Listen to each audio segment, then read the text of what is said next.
Juan woke up to the familiar sound of the morning trains rattling along the old railroad tracks beside their shanty.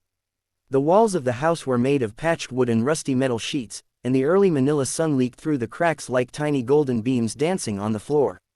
He rubbed his eyes and sat up carefully so he wouldn't wake his younger sister, Mia, who slept beside him on a thin foam mattress. Their mother was already outside preparing vegetables to sell at the market. He could hear her humming softly, trying to hide the stress she carried every day. In this humble community, mornings always started early. People lined up for water, children ran barefoot across the gravel, and the aroma of fried garlic rice drifted from small makeshift kitchens. Juan stood and stretched, feeling the cool morning breeze. Despite the challenges around him, he always tried to begin the day with gratitude. As long as his family was together, he believed they could endure anything. He grabbed his old, slightly dented karaoke microphone, a toy given to him years ago by a neighbor who had migrated to Dubai. The microphone didn't work anymore, but Juan still held it every morning while practicing his voice, imagining that someday he would sing on a real stage with real lights and real applause. He stepped outside, sat on the wooden stool by the door, and warmed up his voice with soft humming. Singing, for him, was not simply a hobby, it was the one thing that made him feel powerful, hopeful, and alive. When his father returned home from night duty as a janitor, exhausted but smiling at the sight of his boy practicing, he patted Juan's head gently. "Anik, keep singing," he always said. "Someday, your voice will take you far, farther than Manila, farther than any dream." His father said this every day, but today, it felt different, like a quiet prophecy. By the time the sun rose higher, the streets grew busier. Jeepneys honked, vendors shouted their prices, and tricycles rumbled past. This was Juan's routine. After breakfast, he would walk to different spots, the crowded market, the church steps, the street corners near jeepney terminals, and sing. People knew him as the polite boy with the angelic voice. Sometimes he earned a few pesos, sometimes none. But he never complained. Every coin he collected went into a jar at home to help his mother buy rice or pay electricity when they could afford it.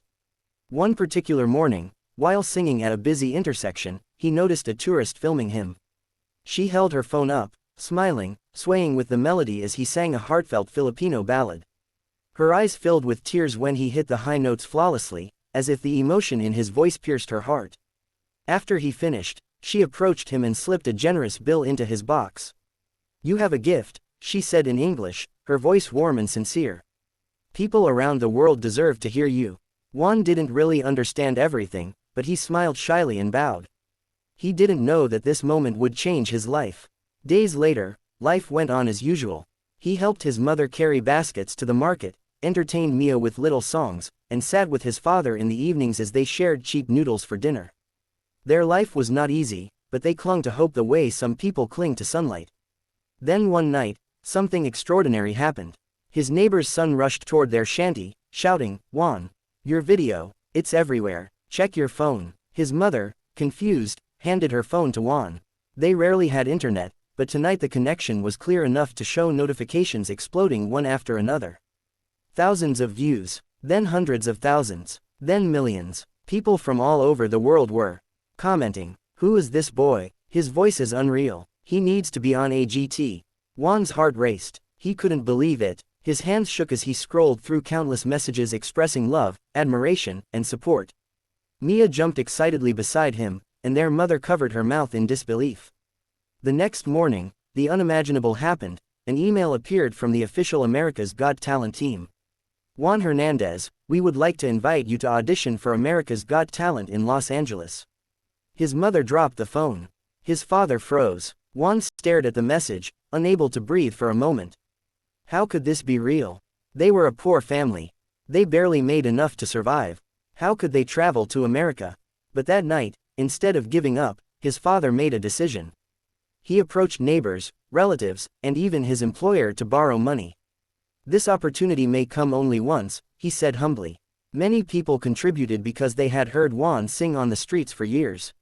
He had touched their hearts, healed their sadness with music, and reminded them that beauty could bloom even in poverty. Within weeks, enough money was gathered. It wasn't much, just enough for Juan and his mother to travel. The community held a small send-off. People hugged him, blessed him, and reminded him that he carried the Filipino spirit with him. When he stepped onto the airplane for the first time in his life, he looked out the window in awe, seeing Manila shrink beneath the clouds. Los Angeles felt like another planet. Tall buildings, wide roads, bright lights, it overwhelmed him. But nothing was more intimidating than standing backstage at AGT. The giant logo glowed above the stage. Contestants practiced nervously. Camera crews rushed everywhere. The crowd inside the theater roared each time an act finished. Juan felt his heart beating so fast he thought the microphone might pick it up. A staff member guided him to the waiting area. "You're up next," she said kindly, noticing his trembling hands. "Just breathe. You're here for a reason." He closed his eyes and whispered a quiet prayer. He thought of his father's tired but hopeful smile, his mother's comforting embrace, Mia's laughter, and the voices of people back home cheering for him. He wasn't just singing for himself anymore, he was singing for everyone who believed in him. When the stage doors finally opened, Juan stepped into an ocean of lights. The judges sat before him, Howie, Heidi, Sophia, and Simon Cowell. The audience fell completely silent. His heart stopped when he saw Simon's eyes fixed on him, sharp and evaluating. "What's your name?" Simon asked. "Juan," he stuttered. "I'm from Manila, Philippines." Simon nodded. "And why are you here today?" Juan swallowed hard, his throat tight with emotion. To sing. And to help my family." Simon leaned back, intrigued. "All right then, Juan, show us what you can do." And as Juan lifted the microphone, every fear, every hardship, every sacrifice poured into the breath he took.